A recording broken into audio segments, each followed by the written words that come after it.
bringing hope the world over. Hope Channel.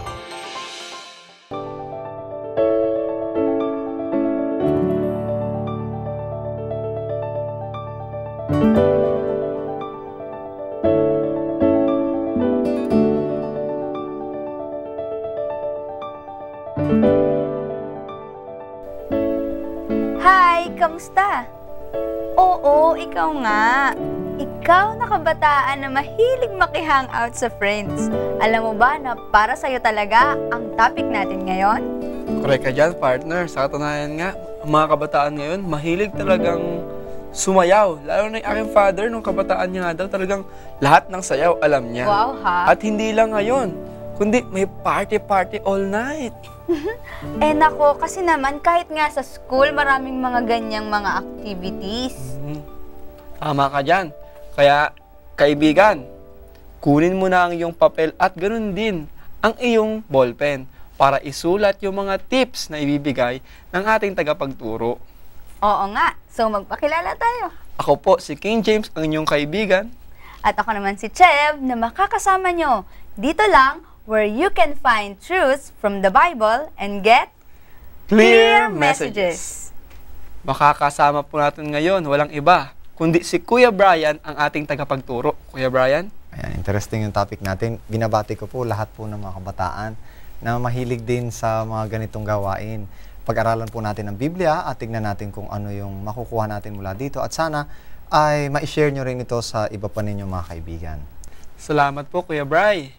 So, mga kaibigan, ang topic po natin ngayon ay social revolution, partner. Social revolution? Yes. Teka, parang ano yan na, pag-aaklas, bakit ganun yung title ng topic natin? Napakagandang usapin yan, pero bago po tayo magpatuloy, panoorin po muna natin ito. Bilang banding time, ang ginagawa namin ng mga friends ko, lumalabas kami, kumakain kami sa labas, o kaya nagpupunta sa mga bagong lugar. Bonding time, Dota, basketball minsan, tas walk trip dyan sa may Makati paggabi. Ang banding lang namin is magkakwentuhan, maglaro ng basketball o kaya magkala sa mall. Yung bonding time, ayun kapag like after ng class, nagpo-photoshoot kami sa mga ruins. Kasi yun yung hobby namin. Tapos kumakain din. Nagsusurf sa internet, tapos FB lang, Instagram kasi mahilig ako sa picture.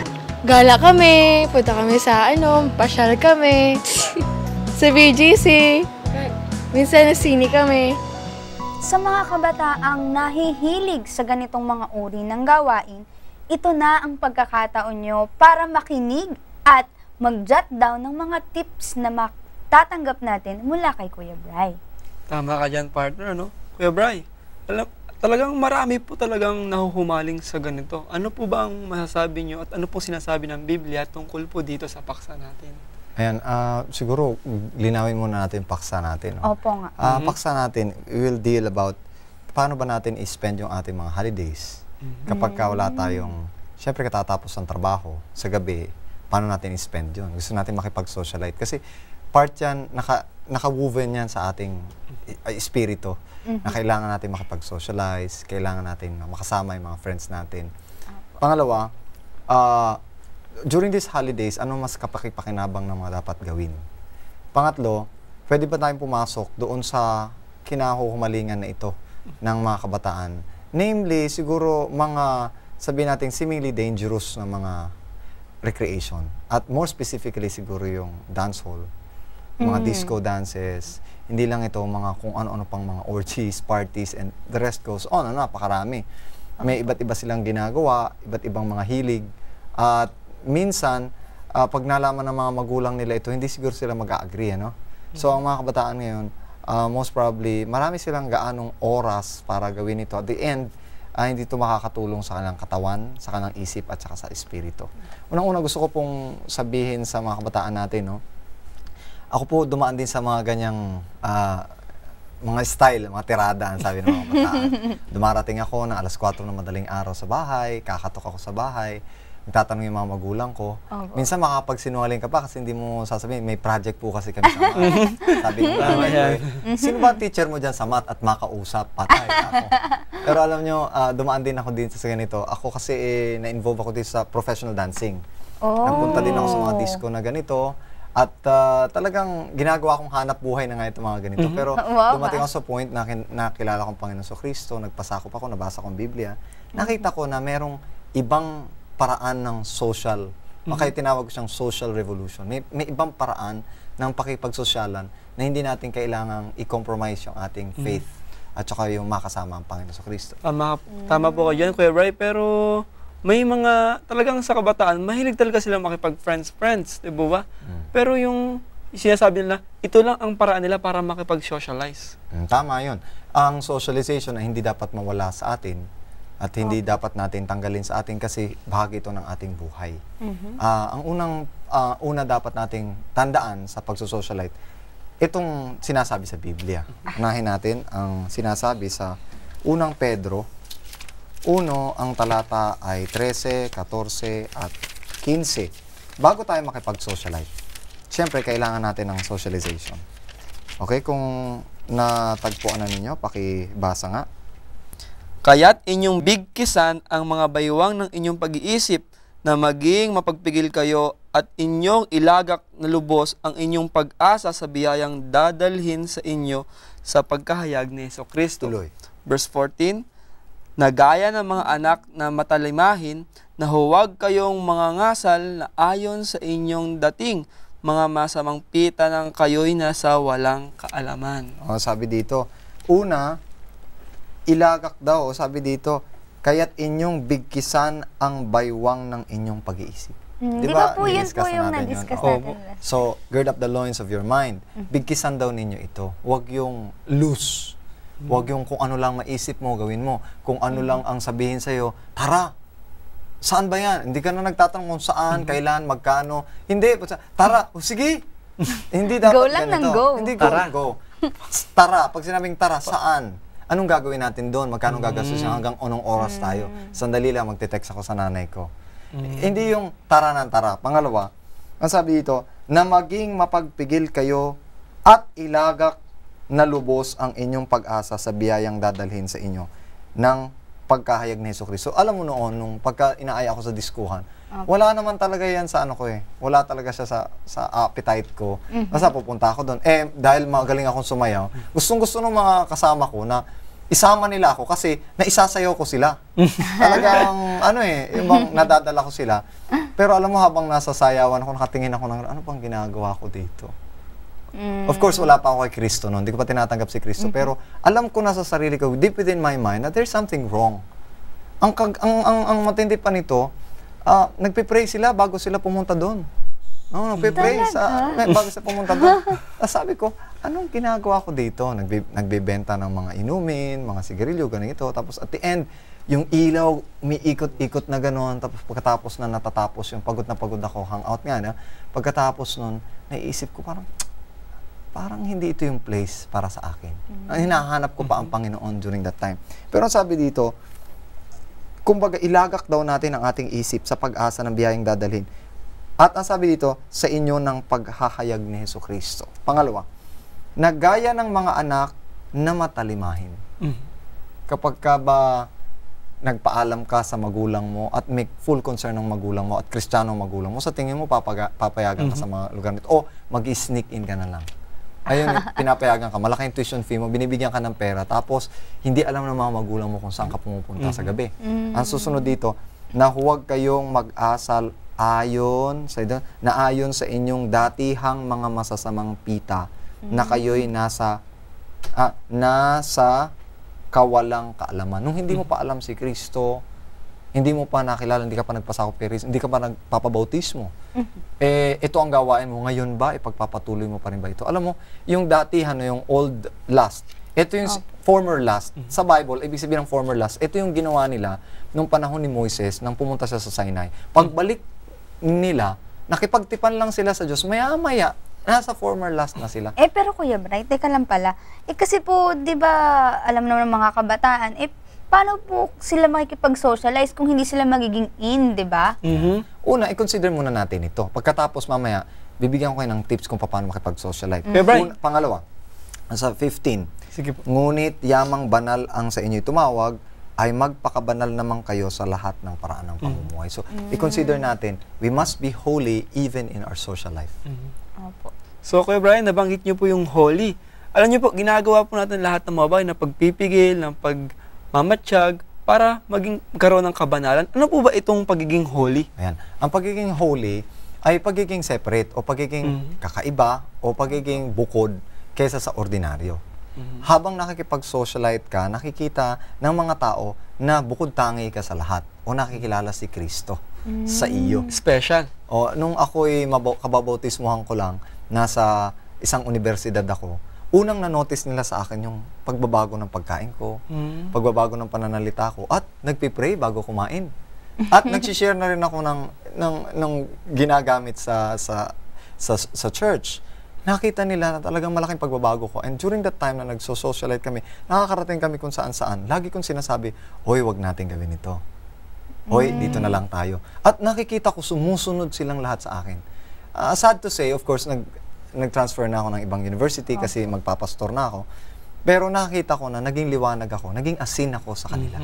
So ganun po pala yun, Kuya Bray. Kasi po, pag minsan po parang ang nasa isip ng kabataan natin, kapag naging iba ka, walang masyadong lalapit sa'yo, wala ka na magiging friends. Actually, may mga magiging friends ka, pero mapapansin mo, yun talagang totally, malayong-malayo sa Panginoon, hindi siya masyadong lalapit na sa'yo. Pero yung mga curious din sa Panginoon, lalapit din sila sa iyo. Talagang, Kuya Brian, talagang masayang pag-usapan po ito, no? Talagang akamang-akama sa mga kabataan. Pero, Kuya Brian, sandaling puputulin muna natin ating magandang usapan at magkakaroon po tayo ng break. Kaya kayong aming mga kaibigan, huwag po kayong aalis, huwag po kayong mawawala, at huwag nyo rin pong ililipat ang channel. Magbabalik po ang Clear Messages. You now have before you 7,107 islands to enjoy with 7,107 possibilities and more. We have just landed on the Ninoy Aquino International Airport. Maligayang pagdating sa Pilipinas.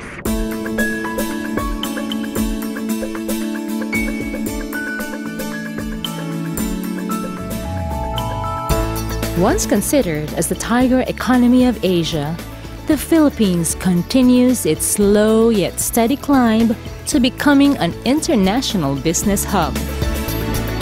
Having been Christianized by her colonizers in the early 1500s, the Philippines now stands alone as the last bulwark of Christianity in this part of the world.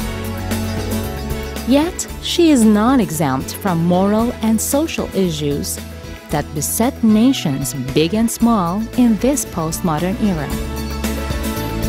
Yes, she needs Jesus now more than ever. Her 144 cities, with an average of 500,000 residents each, certainly need hope. An answered prayer, Hope Channel now covers the entire nation. Hope Channel media centers now stand in Luzon, Visayas, and Mindanao to bear testimony of Jesus' love.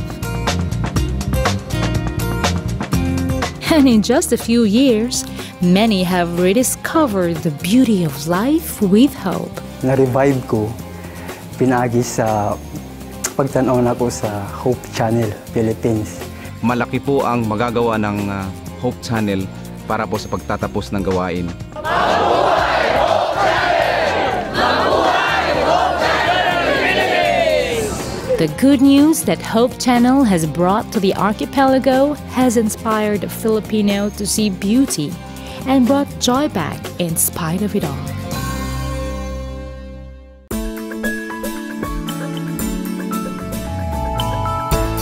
Sapphire seas and pristine coastlines, lush vegetation, gorgeous landscapes. With warm, fun-loving, and industrious people, the Philippines is paradise. Here is a fertile land for business, education, manpower, many other resources, and sharing the good news. Because the Pearl of the Orient Seas now has the Pearl of Great Price. The Philippines plus Hope Channel equals unlimited possibilities of sharing love, changing lives. Nagbabalik po ang Clear Messages. Kuya Bri, may naiwan po itong tanong si partner. Ano po yung partner? Opo nga, Kuya Bri, yun pong mga tips, di ba po sinabi nyo, nabibigyan nyo kami sa pakikipag-socialize. At saka po yung mga nabanggit nyo na pakikipag-party-party, disco, ganyan. Ayun po, pagbigay na lang po kayo sa amin ng tips. Well, alam ko medyo bago yan sa inyo, pero sa mga tagapanood natin, no, so medyo familiar na sila dito. Siguro sa ilan sa mga tips na dapat nating pagbasihan, ano, una, maging discreet sa pakikitungo sa opposite sex. Ibig sabihin, sa panahon na magkakasama ang lalaki at babae, sana magkaroon ng distinction. Okay? Hindi gaanong very close, kasi ito ang nagdudulot kung bakit bumabagsak ang mga kabataan. Hindi mo na makontrol yun. Kapag dumating ganun, usually nagkakaroon ng teasing, nagkakaroon ng ganito, hindi mo naman talaga pinag-isipan ng relationship, bigla ka na lang nagkaroon ng karelasyon, tapos bigla na lang mag-give up yung relationship. Dahil lang sa mga ganitong bagay. So, pagka social, just be social in a group. Kapag ka ang intention mo talaga ay manliligaw, i-consider nito ng mahabang panahon. Hindi dahil sa nagkaroon lang ng situation. Pangalawa, pagpapaalam sa mga proper authority, magulang, doon sa place na pupuntahan nyo.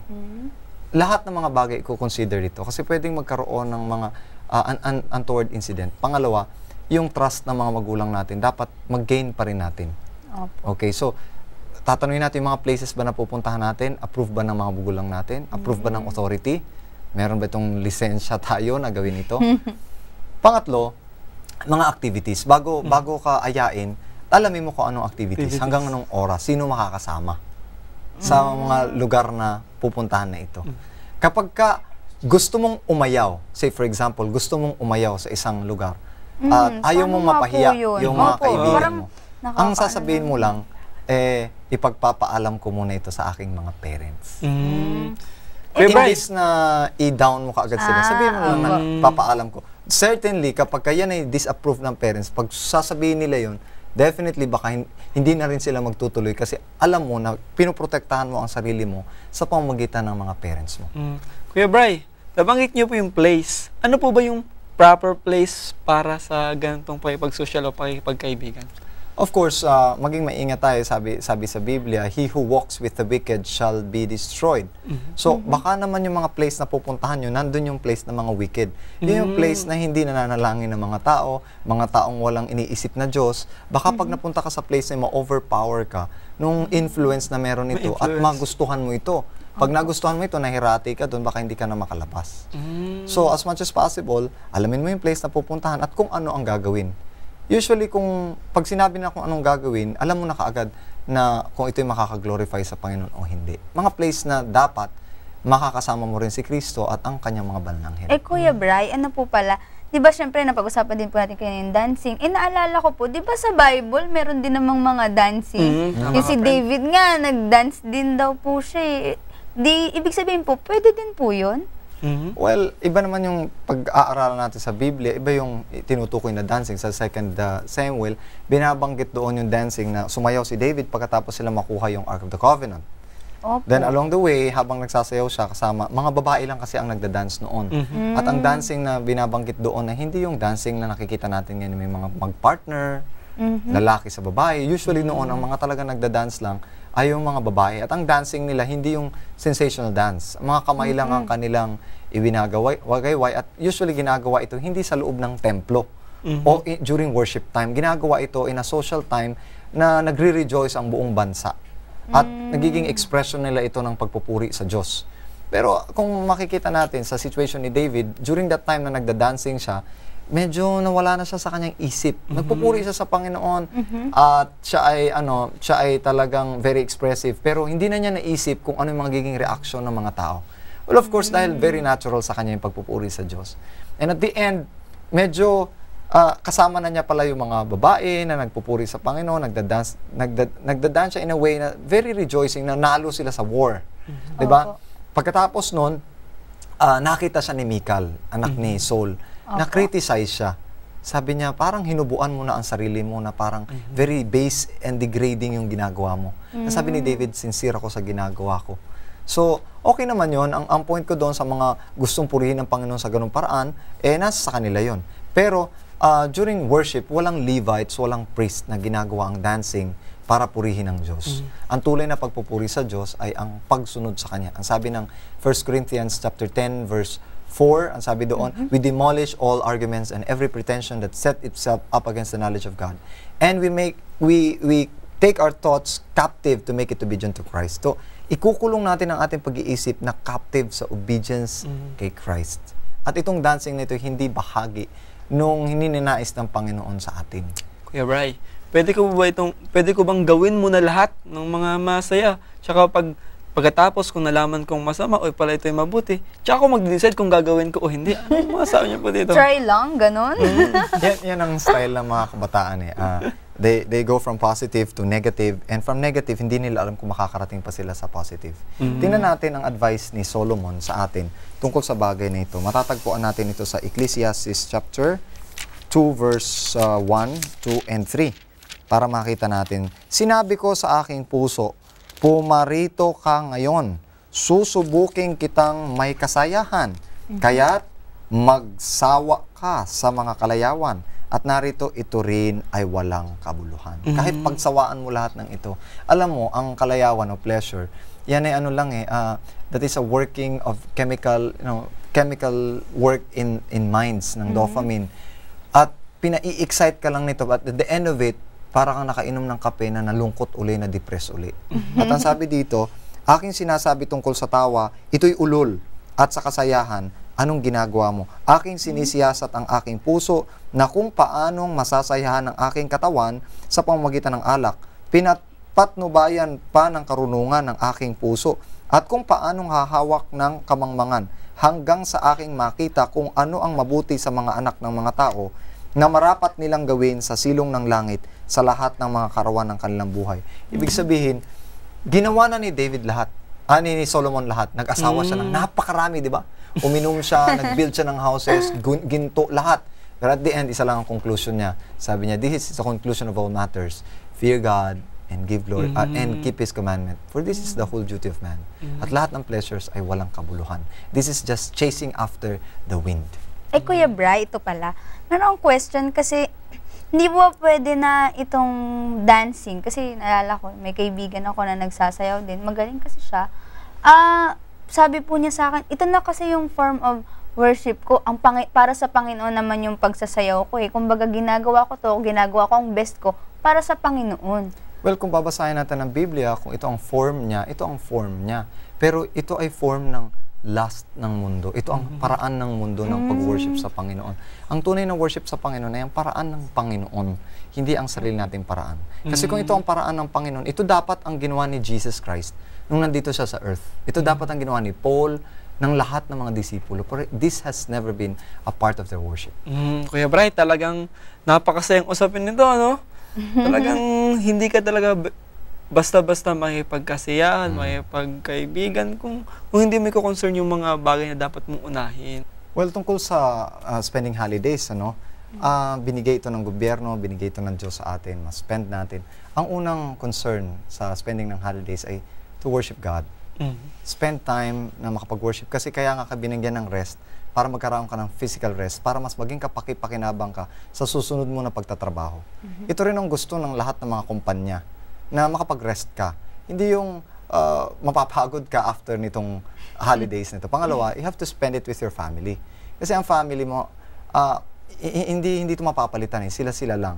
At lalaki ka, magkakaroon ka ng sarili mong pamilya. Habang kabataan ka, you spend it with your family.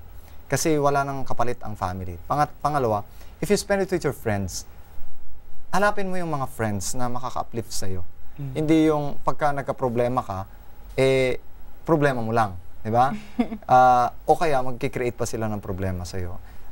Be choosy with your friends. Tingnan natin kung how do you spend time with them. If it possible, spend time with them and with your family also.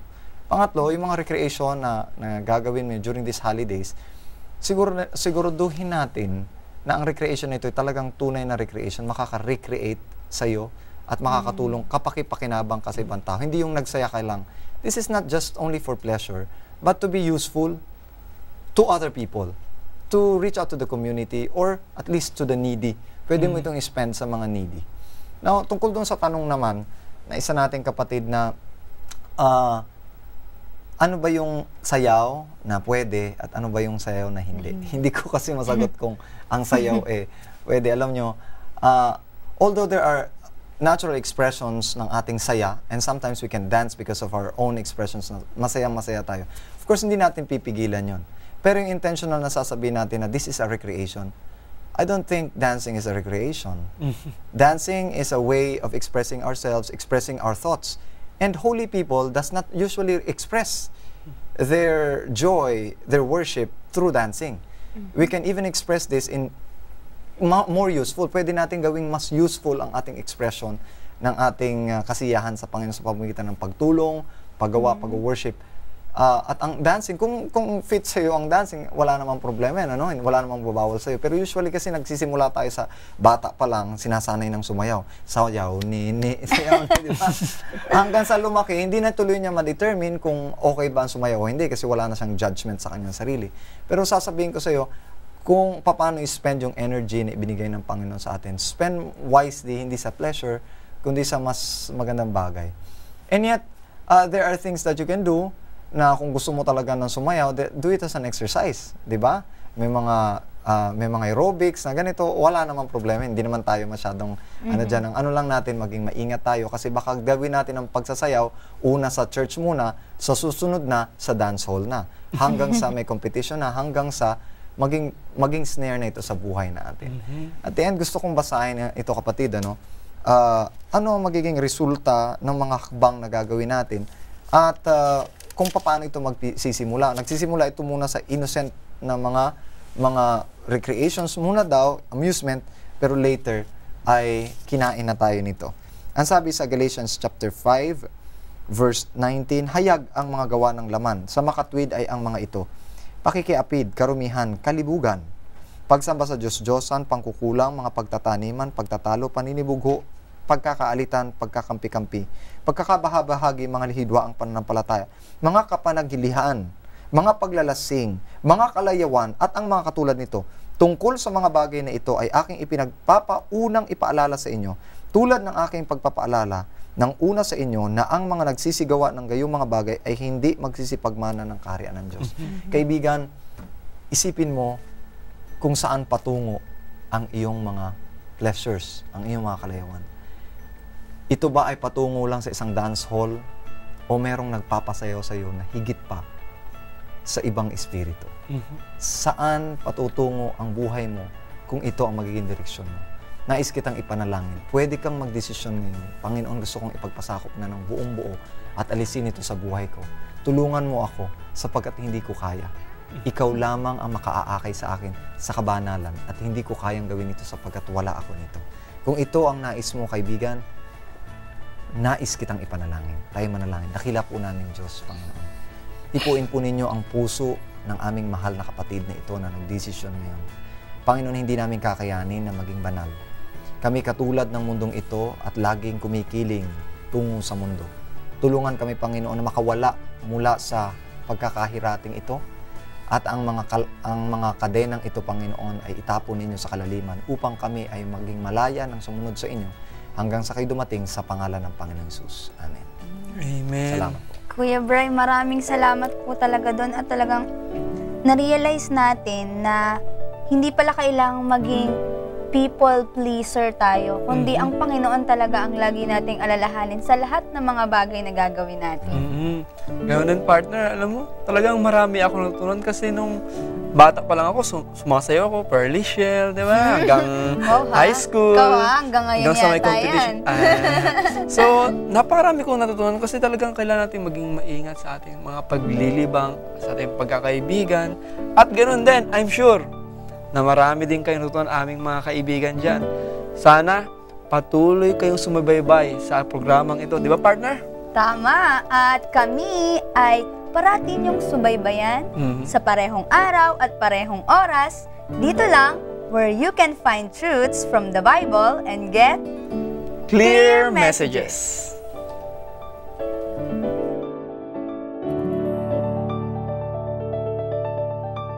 Thank you.